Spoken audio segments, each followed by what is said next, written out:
Alam ng sinumang nakaranas na ng matinding pananakit ng likod kung gaano kahirap kahit ang maglakad lang. Parang kahit anong galaw, kahit malalim na paghinga, babalik lahat ng sakit. Sa video na ito, ipapakita ko sa iyo ang tamang pagkakasunod-sunod para maibsan ang pananakit ng likod at balakang sa ligtas na paraan gamit lang ang isang upuan.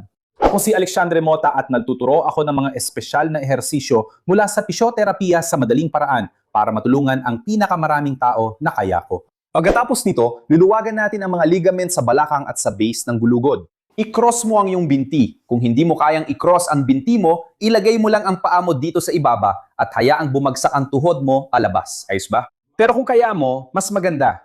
I-cross mo ang binti mo, hayaang bumagsak ang tuhod mo hanggang sa kaya mong mag-relax. Ipatong ang palad ng kamay sa tuhod. Tandaan na hindi mo ito itutulak, hindi mo pipilitin. Ipatong mo lang at ang puwersa ay manggagaling sa pag-angat ng tuhod papunta sa kisame. Itaas ang tuhod, pumipigil ang kamay. Maghintay ng 5 segundo at mag-relax.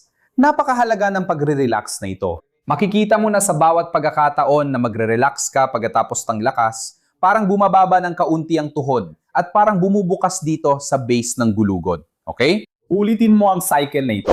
5 segundo ng lakas at lubos na pagre-relax. 5 beses sa bawat binti. At pagkatapos, obserbahan mo kung ano na ang nagbago sa iyong gulugod.